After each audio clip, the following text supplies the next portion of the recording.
Assalamualaikum. Kami di hari yang keempat bersama dengan hashtag A Tale for Seville. Fara, Heliza, Fynn dan juga Diana hari ini berkesempatan untuk datang ke rumah Emir Ibrahim untuk berkongsikan cerita dengan lebih lanjut tentang projek ni. Okay, bismillahirrahmanirrahim. So, first things first, can you please tell us who you guys are in the organisation? Yes, Assalamualaikum. Thank you very much for coming and for helping us in this amazing project, and may Allah reward you all for your efforts and for coming, and inshallah this will have a success and will create an awareness in Malaysia that hopefully people will be willing to help us in this beautiful amazing project. My name is Ibrahim Hernandez. I'm the Vice President of this foundation. To my left is Hacha Bukasin Molinero. Nice to meet you. Nice to meet you. He's the He's the secretary of the foundation, and this is his brother Umar Hafiz Umar Molinero. He's PA, my personal assistant. But we are all basically brothers. We grew up together. We are the second generation of Spanish Muslims. Our parents, all of our parents became Muslims. We were born into Islam, and one of the reasons why we're doing this is because our parents did an amazing job in establishing the deen in themselves, in creating, getting the knowledge for themselves, in establishing the first mosque built by Spanish Muslims in Granada, which we will visit tomorrow. And we are trying to follow in the footsteps, and that's creating the first mosque in Seville after 700 years. 700 years. Yes. MashaAllah. What do you guys think about us coming here? You know, like, we know that we are not giving a lot, but you know, this is our effort. So what do you think about us? I think it's tremendously encouraging for us, for the persons here that on the day-to-day basis going to the mosque that you were there yesterday. And I know some of you have left your babies behind, they left all your lives, and to be able just to work and help Fisabilillah for the building of a mosque. So for us, it helped us move forward. It's really encouraging.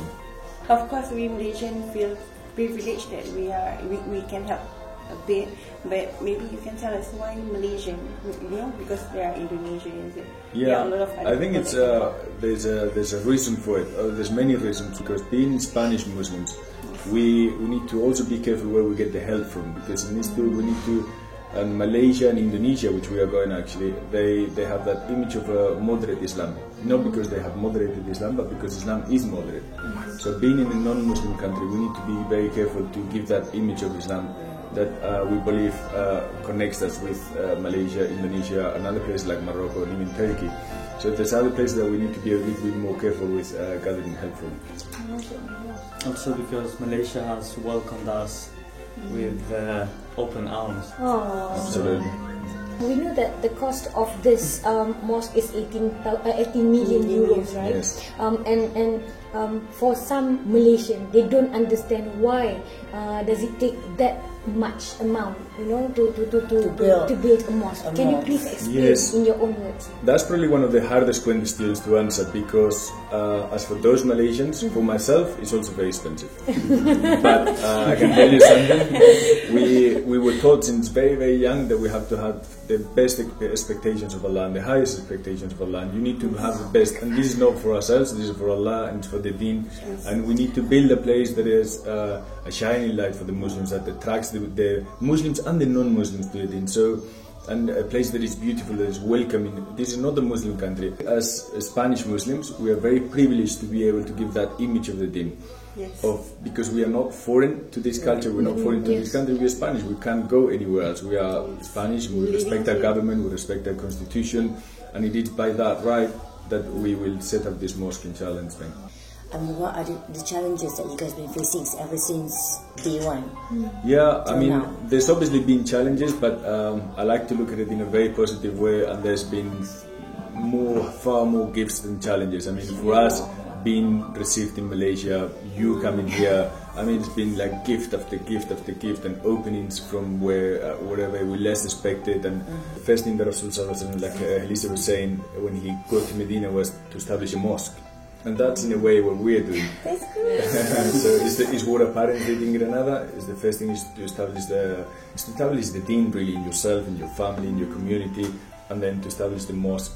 And that's what we're doing in Seville. When do you think this masjid is possible? Inshallah, I think is everyone is in the intention of everyone, and we have to put the niyyah for it. And when we all have the true and sincere intention of it, Allah will give it to us. And it's only by Allah, and that's it. People from different geographical places in the world, different skin color, we all join together for one cause. And I think the experience of this, living this experience, is what the intention that will make it happen.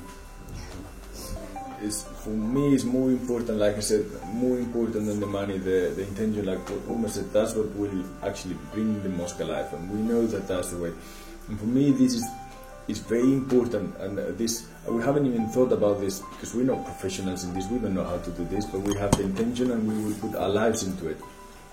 But the fact that it's happening this way, where many people from many different parts of the world are helping, even if it's 10 ringgits, if you think about it, it changes everything. It gives so much benefit to the whole event of the mosque, and they will also create a connection with all the people around the world that have helped, and they will, inshallah, see this mosque built, and they will see, I gave 10 ringgits to that mosque.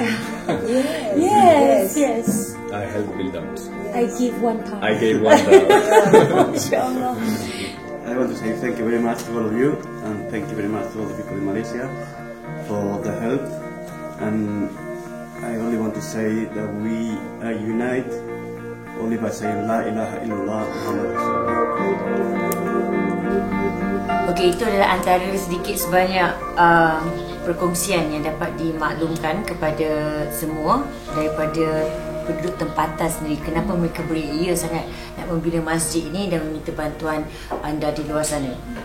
Diorang macam turun naik court tapi masih lagi bersemangat. So sebenarnya bila diorang cakap tadi, diorang macam channeling diorang punya motivation kat kita tau, dekat kita semua kat Malaysia, untuk sama-sama rasa, untuk sama-sama berjuang dengan diorang sekali. Sebab macam itulah bila saya cakap tadi kan, macam zaman Nabi Muhammad SAW masa hijrah tu pertama sekali ialah kita nak buat masjid kan. So insyaAllah hopefully dengan masjid tu akan jadi, walaupun kira cultural center, tapi sebab dia akan benarkan non-Muslim juga untuk masuk ke dalam tu, non-Muslim tu akan menjadi Muslim, insyaAllah. Cara macam rasa beruntung sangat sebab berada dekat dalam macam dari interview macam ni. Sebab selama ni kita baca apa objektif segala apa pun, dia tak sama dengan apa yang kita dengar tadi. Macam it was really inspiring dan rasa macam ya Allah Tuhanku, now everything makes sense. Sebab I understand a lot of Malaysian kat luar sana yang akan question this project. Kenapa sibuk kat orang, dah lah mahal, kenapa?